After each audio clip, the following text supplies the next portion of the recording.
Mbappé, les amis, serait incertain pour les huitièmes de finale retour de Ligue des Champions entre le Real et le PSG, du coup ce mercredi soir au Santiago Bernabéu. Mbappé incertain, est-ce que c'est du fake ou pas du tout? Laissez-moi vous dire que c'est totalement du fake. Je veux dire, à un moment donné, les parigots, les parisiens, de qui vous voulez vous moquer, s'il vous plaît? Si la vidéo n'avait pas tourné sur Instagram et sur Twitter à propos de son petit bobo, le petit pisotone, comme on dit en Espagne, après le petit coup de Idrissa Gueye à l'entraînement durant une opposition, on vous aurait peut-être cru. Mais là, j'ai juste l'impression que vous voulez nous plagier par rapport à ce qu'on a fait au match aller quand Benzema était blessé et totalement incertain pour de vrai. On a laissé planer le doute sur sa titularisation, du moins sa présence dans le groupe jusqu'au coup de sifflet, en tout cas du coup d'envoi et globalement depuis la révélation des compositions de chaque équipe. Mais là, pour le coup, c'est grossier parce que la vidéo a tourné partout. Alors certes, un petit coup de pied sur la cheville avec des crampons, ça fait mal, et pas que sur la cheville d'ailleurs. On le sait qu'un pisotone, comme on dit en Espagne, ça fait mal. Mais là, pour le coup, les frérots, arrêtez de nous faire chier. On dirait que c'est Busquets qui s'est fait mal au Barça pour un petit coup. Ils l'ont amené à l'hôpital et tout pour voir s'il avait pas de fracture ou s'il avait pas un problème. Alors certes, c'est mieux de le faire par précaution. Mais là, pour le coup, c'est vraiment un petit coup que tu peux prendre n'importe quand à l'entraînement et qui est vraiment tout bénin. Si vraiment demain, ils refont des examens, parce qu'ils ont dit qu'ils allaient le refaire dans 24 heures l'examen pour être sûr, du coup le mardi soir. Si vraiment il joue pas, c'est plus qu'une preuve d'amour pour le Real Madrid. C'est qu'il sait qu'il a fait du mal au match aller. Là, au match retour, frérot, il a pas envie de faire la même chose et devant son futur public. Parce que oui, moi je pars du principe que dès cet été 2022, et arrêtez de vous voiler la face, il sera bien chez nous avec le maillot du Real Madrid. Mais après, je peux vous dire un truc, c'est que même si les supporters veulent le voir mercredi soir pour l'observer de près, etc., s'il est là ou pas, pour nous, ça change strictement rien. Après, il est vrai, et sans faire l'hypocrite, que si Mbappé n'est pas là, sachant que c'est l'homme clé côté Paris Saint-Germain au niveau des stats, des buts et des passes décisives, et que c'est lui qui fait vraiment tout là-bas, à la construction des actions et à la finition surtout, ça nous arrange vraiment. Et je pense que Carvajal aujourd'hui, il dormirait mieux sur ses deux oreilles. Parce que le pauvre, déjà qu'il a encore son premier rein qui gigote au Parc des Princes, je suppose qu'il a pas envie de passer un sale mercredi soir et d'avoir son deuxième rein qui gigote au Bernabéu. Mais sinon, je vous le dis, tactiquement, le Real Madrid est prêt, ils ont leur plan, qu'il y ait Mbappé ou pas Mbappé. Sur le papier, Mbappé, c'est vrai que c'est l'un des meilleurs joueurs du monde actuellement et la star du PSG devant Messi, Neymar et Di Maria est de très loin. Mais sans lui quand même, ça reste une équipe qui peut remporter la Champions League normalement. Sur le papier, après il est vrai par rapport à tout ce que j'entends sur Twitter, sur les différents médias qui sont pro Paris Saint-Germain, etc. Il est vrai que en ce moment le PSG, même depuis le début de saison, ne joue pas un football extrêmement flamboyant. Avec ou sans Mbappé, il y a quand même une grosse différence. Il est vrai dans la construction du jeu, la finition, c'est énorme. Mbappé dans ses stats, non seulement il fait sa saison de ouf, mais de l'autre côté, il donne une fin de carrière à Messi, à Neymar et Di Maria. Tous les ballons qu'il leur donne, lui à 90% de chance, 9 chances sur 10, il les convertit, du coup ça leur fait des passes D aux autres, et lui quand il fait des passes D c'est pour ces trois-là, et globalement il provoque aussi des penalties. Et Mbappé, sans lui il y a moins de provocation, il y a moins de dribble, il y a moins de vitesse, moins de verticalité, il y a moins de côté imprévisible, et il y a moins de coups de génie. Même si bien sûr Neymar, Di Maria et Messi sont trois immenses joueurs et ne sont pas sous-estimés, ils sont loin de leur prime les trois. Ils sont loin de leur prime. En termes de vitesse de percussion, Carvajal sera beaucoup plus tranquille devant un Neymar qui sert conserve bien le ballon, etc. et peut le faire danser sur 2-3 gestes, mais c'est plus facile de défendre sur un Neymar que sur un Mbappé, et je pense qu'on s'accorde tous à dire ça. Messi aujourd'hui, il recule tellement dans le jeu et il est tellement moins décisif sur les dribbles et sur la vitesse et les prises de décision que pareil, c'est beaucoup moins dur à défendre sur lui aujourd'hui que ça ne l'était il y a 2 ans encore, tu vois. Et encore plus sur Mbappé actuellement. Di Maria pareil, c'est plus le Di Maria qui faisait la différence et qui était beaucoup plus décisif que Neymar à un moment donné, qui accompagnait bien Mbappé justement dans un bon duo. Voilà, donc c'est vraiment un petit problème pour le PSG, même un gros problème pour le PSG si Mbappé ne joue pas contre le Real mercredi soir. Mais bon, par rapport à tout ce que je vous ai dit, par rapport à la vidéo qui a tourné, même si le petit pisotone ça lui a fait un petit peu mal sur le coup, un petit bobo, il s'est roulé par terre comme un petit Busquets à l'entraînement, il sera là même à 200%, parce que lui son objectif c'est gagner la Champions League. Et même si le Real Madrid sera son futur club normalement, s'il peut les éliminer, il le fera. Parce qu'actuellement, il est au PSG, c'est un grand professionnel et il veut absolument se montrer devant son futur club, devant ses futurs supporters et devant aussi les yeux du monde entier pour remporter le ballon d'or. Il fera pas de sentiment le bonhomme, on l'a vu au match aller. Mais comme je le disais, s'il est pas là, tant mieux. S'il est là, tant pis, mais j'allais dire aussi c'est tant mieux pour le spectacle, parce qu'après si imaginons il est pas là et que les supporters du Paris Saint-Germain vont commencer à pleurer en disant s'ils sont éliminés qu'il n'y avait pas Mbappé, il n'y avait pas Mbappé, sachant que nous on n'a plus Cristiano Ronaldo non plus depuis très longtemps, donc au niveau des gros stars on a Benzema mais on n'a plus que Benzema comparé à leur armada à eux, et surtout que nous au match retour on n'aura pas Casemiro, on n'aura pas Ferland Mendy et il n'y a peut-être pas Kroos. Kroos qui est pour l'instant incertain parce qu'il a une petite douleur aux ischio-jambiers. Il a repris l'entraînement ce matin mais pas encore avec le groupe, il le fera demain. Sinon ce sera Camavinga qui sera titulaire. Un tiers de l'effectif titulaire discutable qui n'est pas là, c'est quand même chaud. Donc bon, les Parisiens d'avant, je vous le dis, pour ceux qui verront cette vidéo, arrêtez de pleurer, qui est Mbappé ou pas. Au match aller, vous nous avez torché le cul dans la manière, sur la forme et au niveau physique, ça y a pas de problème. Vous n'avez pas marqué toutes les occasions que vous avez eues, c'est votre problème à vous. Il y a eu quand même un petit but aller pour dire que vous nous avez battus à domicile et que vous avez mis une petite fessée, même si vous nous avez beaucoup asphyxié, que vous avez bien occupé le terrain d'une manière magistrale avec Pochettino qui a bien réussi le plan contre un Ancelotti qui malheureusement a préféré jouer le bloc bas comme un sans-couille au lieu de justement jouer le jeu du Real Madrid avec un bloc plus haut, la conservation du ballon et jouer comme on le sait le faire. Du coup, le Real Madrid n'a pas eu, j'allais dire, de réaction intéressante. Après, le Real Madrid, à mon sens, même si on a été asphyxié à plusieurs niveaux, on a joué avec un bloc bas qui n'était pas du tout adapté à la situation, ni contre le bon adversaire, je pense, qui lui aussi sait très bien jouer en contre et sait aussi bien conserver le ballon quand ils peuvent le conserver. À mon sens, le Real Madrid a surtout fait une mauvaise prestation de manière individuellement parce que chaque joueur n'arrivait pas à enchaîner deux passes, n'arrivait pas à bien se placer, n'arrivait pas à faire le moindre geste intéressant. Donc au final, le Real Madrid a autant déjoué lui-même qu'il s'est fait déjouer par le PSG. C'était un peu du 50-50 sur l'explication. Mais le Real Madrid là, avec son bon match contre la Sociedad, en montrant de meilleures, j'allais dire, intentions dans le jeu depuis leur défaite à l'aller contre le Paris Saint-Germain, en montrant une image pitoyable au monde entier, on a quand même aujourd'hui une tactique qui est différente. De l'abnégation, de l'intensité et un engagement qui est beaucoup plus différent et beaucoup plus haut par rapport au match aller contre le PSG, qui a été montré contre chaque adversaire en Liga actuellement, avec plus de jeu, plus de fluidité, de la diversité, plus d'idées, des frappes de loin, même si actuellement il manque encore beaucoup de choses au Real Madrid, comme plus de mouvements et encore plus dès le début de la première mi-temps. C'est souvent en première mi-temps nous qu'on fait des mauvais matchs, on se laisse un petit peu malmener, on n'a pas forcément d'inspiration, mais après en deuxième mi-temps on sache un peu plus quand on est vraiment en confiance et qu'on a beaucoup plus, j'allais dire, de domination dans le ballon, dans les intentions de jeu et dans ce qu'on peut montrer. Mais dans tous les cas, je vous le dis, peu importe la composition du Real Madrid, déjà de base, j'espère vraiment, et c'est pas pour faire offense à Toni Kroos. Toni Kroos, s'il est pas à 100%, ça sert à rien de le mettre sur le terrain.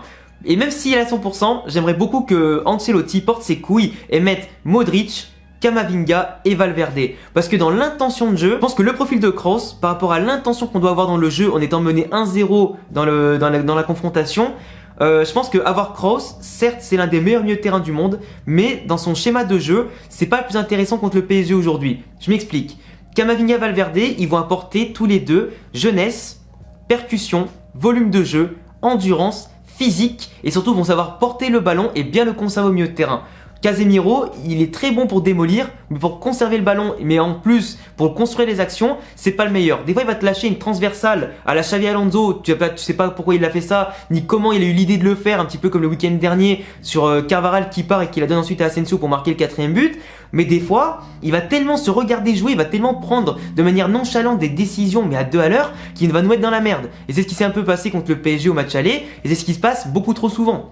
Donc aujourd'hui, contre un adversaire qui a du physique et de la technique, c'est important d'avoir des joueurs qui ont de l'idée, de l'inspiration, du volume de jeu, qui répondent autant aux défis techniques que physiques. Kroos, techniquement, il n'y a rien à dire, mais physiquement, il a plus 25 ans, tu vois ce que je veux dire. Donc forcément, c'est compliqué. Mais si tu mets un Valverde qui peut prendre le ballon, gagner des mètres avec, percuter, ouvrir des espaces, balancer après en profondeur et jouer bien sûr techniquement correctement avec les joueurs autour de lui, et Modric qui du coup avec un Camavinga Valverde qui s'occupe du défi physique et de récupérer des ballons, ça libère un peu plus Modric qui va jouer plus haut, qui sera mais à la baguette de tout ce que tu veux et qui peut même tirer de loin comme on l'a vu le week-end dernier. Et Modric libéré, c'est un Real Madrid qui est transformé et je peux te dire que le Paris Saint-Germain, si ça se passe comme ça, on va les broyer. Entre le Bernabéu qui va être brûlant je pense ce mercredi, le Real qui a une envie au niveau de l'ego de soulager leur conscience par rapport à leur erreur du match aller qui finalement s'est révélé n'être qu'une défaite sur le score de 1-0 et pas plus, et je pense vraiment que le Paris Saint-Germain avec toutes les occasions qu'ils ont eu au match aller, ils vont le regretter de ne pas avoir tué le score sur un 3-0 ou 4-0 comme ils pouvaient le faire.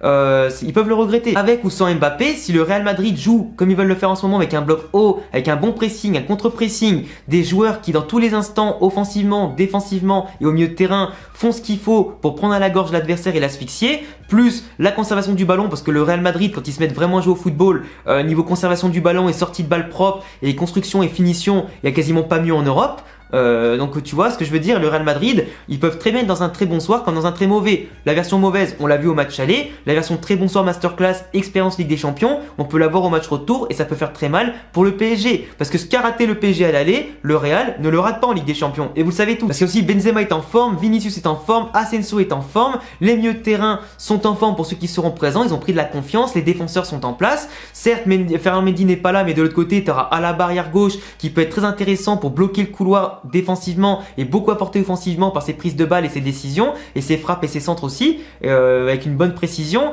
Nacho, Militao dans l'axe. On sait très bien que c'est assurance sécurité, ils l'ont montré contre le Barça, contre Liverpool et que des grosses équipes depuis l'an dernier. Carvajal, il a l'occasion de se rattraper avec ou sans Mbappé pour montrer que c'est un grand arrière droit et qu'il traverse juste une mauvaise période en ce moment parce qu'il n'est pas forcément très bon, il provoque beaucoup de pénaltys et c'est pas forcément très bon signe.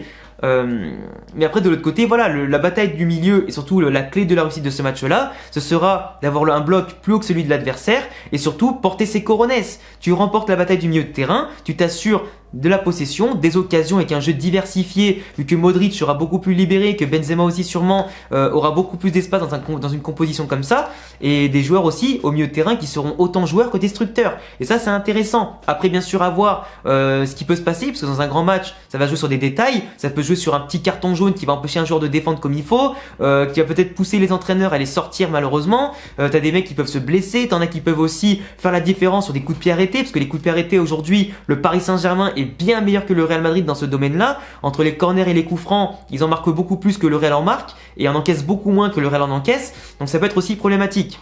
Et ça peut tout jouer, des détails. Et pour moi, le Real, s'il mène 1-0 dans un temps fort en première mi-temps, ça peut vraiment ouvrir un match spectaculaire en deuxième mi-temps parce que chaque équipe va prendre des risques et à mon sens, au niveau physique, si le match va en prolongation, suivant la physionomie du match, le Paris Saint-Germain, avec tous ses remplaçants de qualité, qui en ont quand même beaucoup plus que nous, au niveau des suspensions, au niveau des forfaits, blessures, etc., et en termes de quantité, le Paris Saint-Germain, à mon sens, en prolongation, prendra beaucoup trop l'ascendant au niveau physique.